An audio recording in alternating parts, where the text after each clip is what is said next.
Tonight, Senate debunks religious basis for Nigeria's insecurity, moves to counter global misconceptions.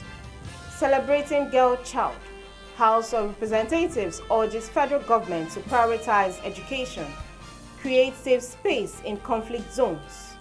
Plus, News supports subnational legislature to deepen democracy.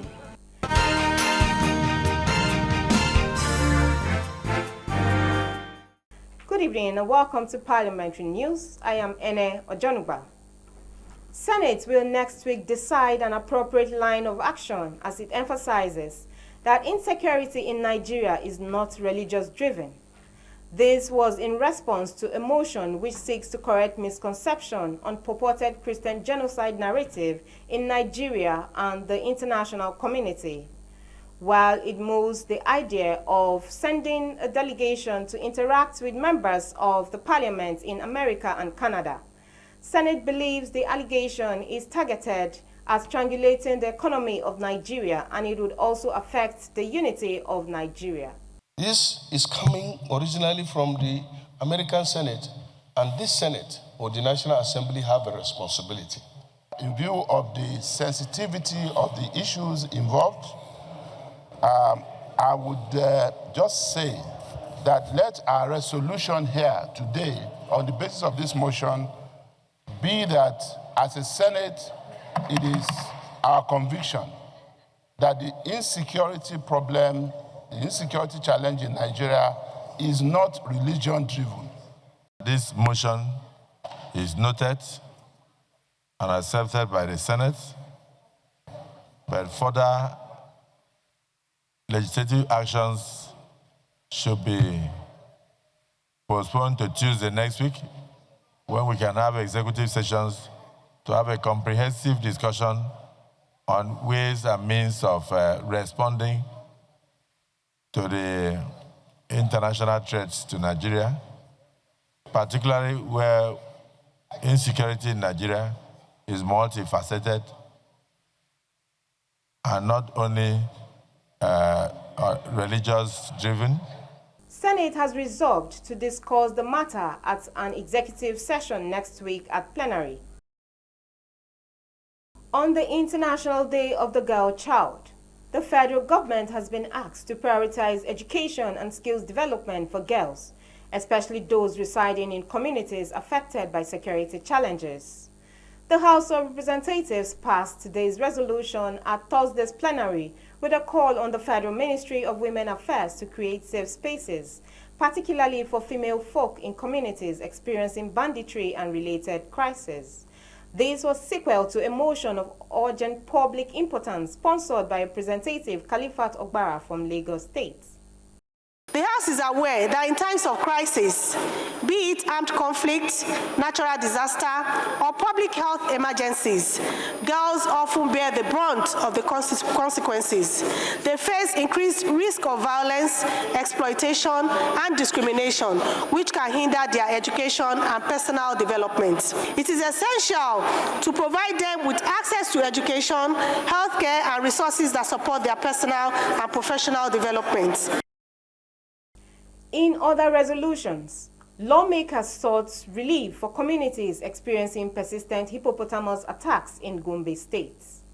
In the recent times, there have been recurrent deadly attacks by hippopotamus in several communities within Yamatu Federal Constituency, Gombe State. The constant presence of the wild animals around rivers and the farmlands in this location has instilled fear and panic among residents, forcing many farmers and fishermen to abandon their means of livelihood. In another development, the House of Representatives has condemned a proposed bill in the United States Senate known as Nigeria Religious Freedom Accountability Act 2025, describing the piece of legislation as wolf in sheep clothing to undermine the sovereignty of Nigeria. National Assembly correspondent Mitari Ikpen has details of these and other resolutions in plenary. The House unanimously adopted a motion of urgent national importance, sponsored by Deputy Speaker Benjamin Kalu and other lawmakers, taking a swipe at the Nigeria Religious Freedom Accountability Act 2025, sponsored by Senator Ted Cruz in the American Senate, which seeks to designate Nigeria as a country of particular concern and suggests religious coloration to security challenges in the country. Lawmakers called for coordinated diplomatic and domestic response against the American bill. House resolves to reject outrightly narratives that frame Nigerian security crisis as a singularly religious conflict or a state-sponsored persecution, and reaffirms Nigeria's constitutional protections, freedom of religion and belief. The main problem here comes from one, those who deliberately demarcate Nigeria outside the country, including Nigerians. This motion is referred to the Committees on Foreign Affairs, National Security and Intelligence, Human Rights for further legislative action.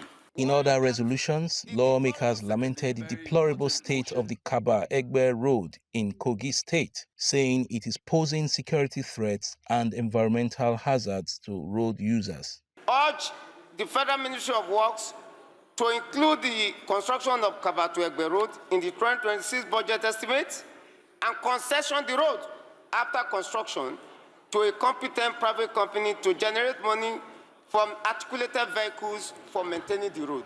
The Nigeria Institute of Transport Technology was advised to complete one of its training centers that has been abandoned. All of which are currently operational, with the exception of that of Delta in a frontal center, Uwele North, Uwele South to do federal constituency. To urge the Nigeria Institute of Transport Technology, NITT, to complete the construction and equip the frontal center for operational activities and put it into use. Bills that scale second reading include a bill for an act to alter the provision of the Constitution of the Federal Republic of Nigeria 1999 to create additional local government areas in Gombe State and for related matters.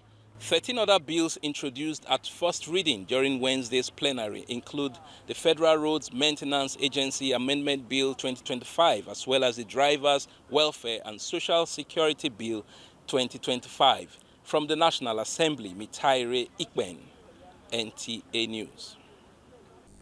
Meanwhile, the National Assembly says it remains committed to supporting subnational legislatures to deepen democracy and bring development closer to the people.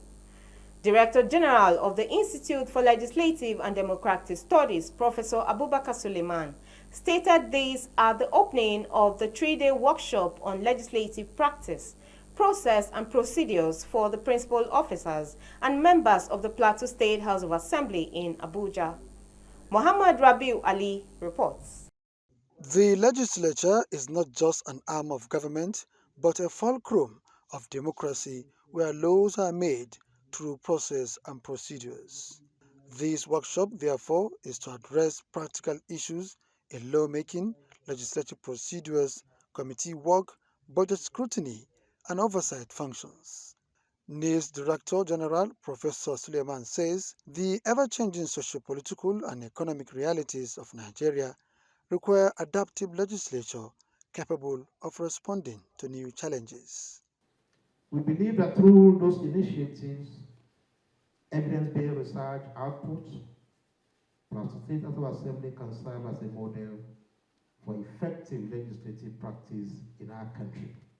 Participants are to adapt ways of making laws that will bring peace, security, and restore tourism on the plateau and the nation at large. In Abuja, Muhammad Rabiu Ali, NTA News. The House of Representatives is examining opportunities and challenges of digital payments with a view to safeguarding the financial system as well as guiding key players in developing a balanced framework for Nigeria's digital economy. This revelation came up during the inauguration of the ad hoc committee on the economic, regulatory, and security implications of cryptocurrency and POS operations in Nigeria. National Assembly correspondent Joshua Ogunjide reports. Globally, financial systems are being reshaped by technology. In Nigeria, cryptocurrency and POS operations have grown rapidly, creating new opportunities for commerce, financial inclusion and innovation. However, alongside these opportunities lie serious risks such as cybercrime, fraud, money laundering, terrorism financing, and regulatory uncertainty. We are not here to stifle innovations, but innovation without safeguards can destabilize economies, empower criminals, and erode public trust. Our task is to ensure that Nigeria harnesses with the benefits of digital finance while minimizing the risks. As a parliament, we need a legislation to guide the operations of these very important digital financial transactions. This prompted the need for enforcement of a legislative framework as preventive and regulatory measures. With this, it is expected that your terminal will be restricted with a 10-meter radius, and it cannot, within that range that is registered, it cannot operate. It does not only help us to safeguard the space, to restore confidence in even other investors that might want to bring in their platform to come to operate officially in Nigeria. The largest chunk of transactions globally goes through visual assets, and that is where people move money. It has become in vogue. One also wonders why Nigeria is just waking up, but however, they say no time is late. The other committees are assuring Nigerians that it will work hand in hand with the Central Bank, the SEC, NDIC, NFIU, EFCC, ICPC, the Nigerian Police, and other key institutions to ensure that digital finance in the country is a force for growth, not a tool for subversion. In Abuja, Joshua Gujri, NTA News. Joining us on the news to elaborate more on the essentials of the interface is no other person than the Chairman, House of Representatives Ad Hoc Committee on Economic and Security Implications of Cryptocurrency and Point-of-Sale Operations in Nigeria, Honorable Olufemi Richard Bamisile. He is also member representing Emure, Bonyi, Ekiti East Federal Constituency in the Green Chamber.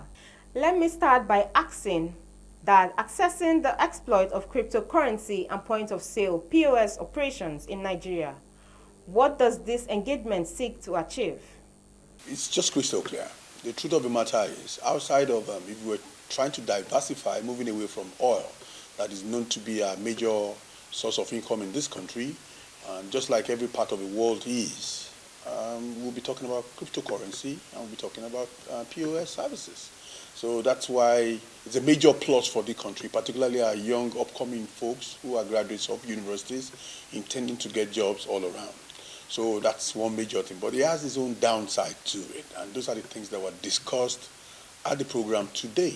And for me as a person, I was taken aback even when I heard our police services talking vehemently about legislation on this matter. So it's bringing the ball back on the table of lawmakers to make sure that these legislations are done on time to avert the crisis that are impending or intended within the system as we go by. What are these risks as expatiated during the interface? There are a lot of cases when it comes to POSs, particularly. If you look at as we go by in the country now, you have security issues in the country. I deduced from the meeting, very classic example. When you transfer, I don't want to mention no fintech or any major banking, whatever. But if you transfer monies from all these POSs, you could do as much as close to 5 to 10 million if you have the person has the capacity to do it.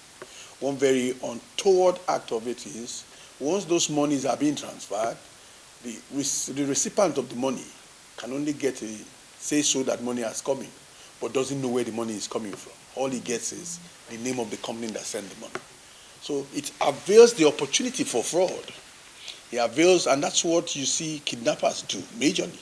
That's the point of making payments. Even in cryptocurrencies, that's what they use now, the wallets and all that. So it's unfortunate the way we are founded, but the National Assembly has taken it upon itself, thanks to the Speaker, Abbas Tajuddin, who has inaugurated this particular committee at this point in time. And if you listen to virtually all that was said today, the unison of understanding is that it has come at a point in time that Nigeria needs it.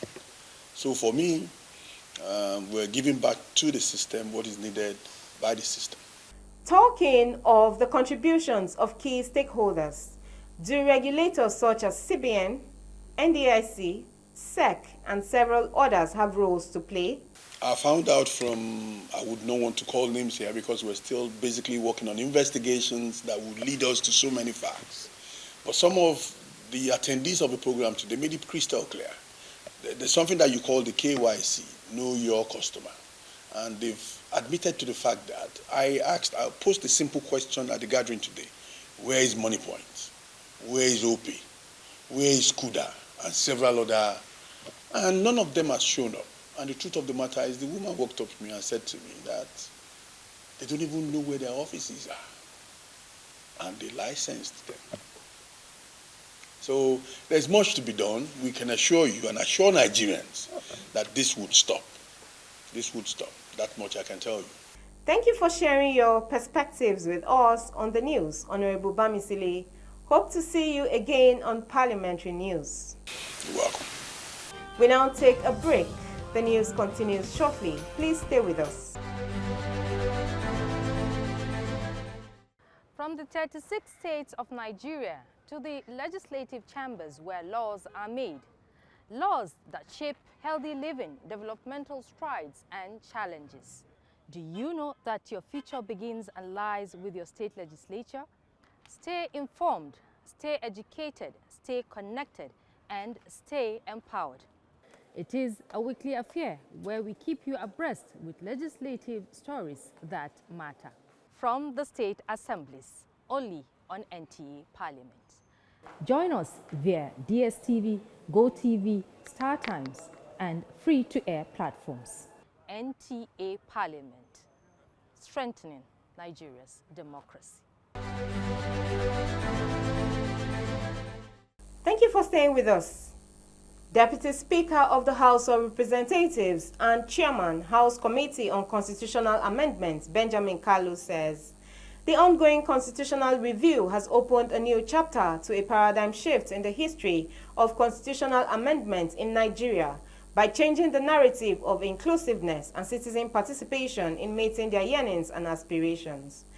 The Deputy Speaker stated this when members of the Constitutional Review Committee interfaced with the Swedish ambassador to Nigeria, Patrick Egloff, on parliamentary collaboration.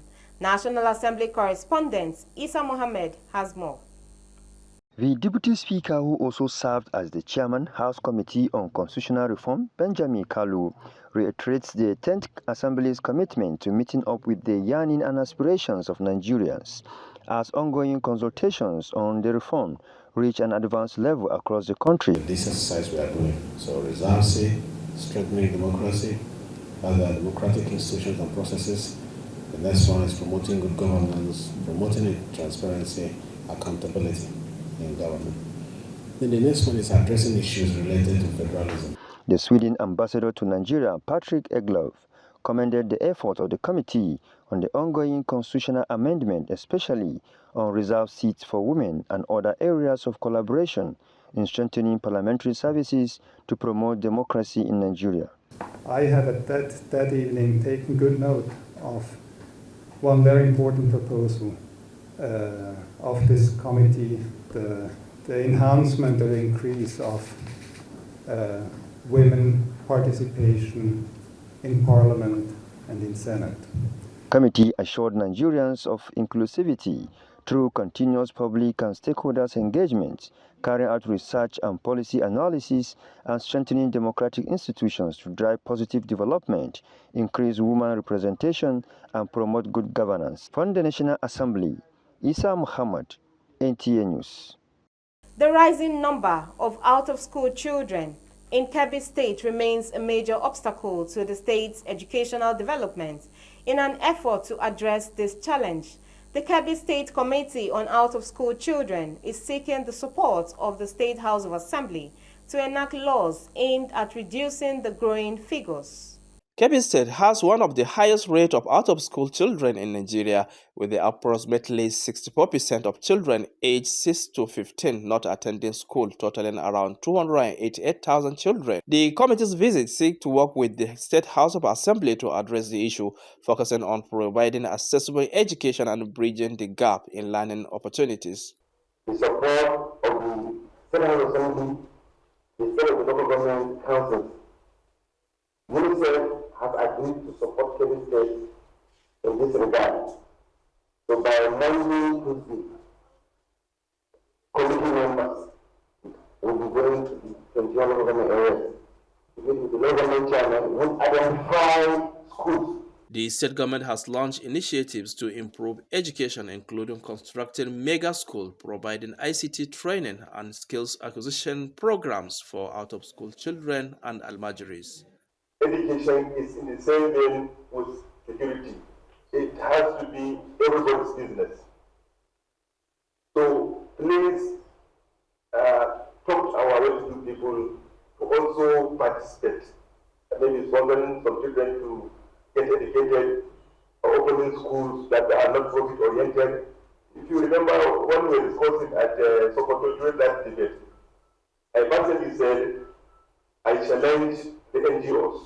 The meeting between the Kebbi State Committee on Out-of-School Children and the State House of Assembly represent a crucial step toward addressing the state's education challenges. By working together, they can develop effective solutions to reduce the number of out-of-school children and improve the quality of education in Kebbi State. In Burin Kebbi, Jafari Subilo, NTA News. Women have been called upon to intensify efforts in promoting inclusivity and increasing participation in Nigeria's political landscape. This was a key message during the annual general meeting, AGM, of the League of Women Voters of Nigeria, NILOV, FCT chapter. Amina Seidu reports. It was a day of reflection, strategic planning and renewed commitment as members of NILOV converged on the FCT to review milestones from the past year and set agenda for the future. The meeting brought together a diverse group of leaders, advocates and volunteers dedicated to advancing the role of women in governance, voter registration and inclusive political participation. This is the right time for us to rise up to our feet as women, to move around our community, to make sure that we bring in people, youth, women, market women to come out, register. People to understand, especially women out there who still do not understand their roles as women, is much more than being in the house, being a wife to a man, which is not bad. But God has blessed us in a way that we have the capacity to multitask. We can be wives, we can be career women and be very successful at it, and we can be president of this nation, and we will do even better. With the theme Empowering Women's Voices, Register, Vote and Lead, discussions centered on the need for sustained advocacy, increased voter education, and stronger representation of women at all levels of governance. By participating in politics, we can influence policy decisions that affects our lives, our families, our communities, and the country at large. Let us have quality people in the room who understand the needs of Nigerians, who understand what the problems are, and have the capacity to solve the problems. Because in the heart of leadership is solving problems, and Nigerian women are competent and have the capacity to do that. Participants resolved to strengthen grassroots engagement, build capacity among women leaders, and collaborate with stakeholders to break barriers hindering women's full participation in politics. Amina Saidu, NTA News. This is where we conclude parliamentary news. Remember, you can still watch this news and other programs on our social media handles showing on your screen. Thank you for watching. On behalf of the production crew, I am Ene Ojonugba. Bye for now.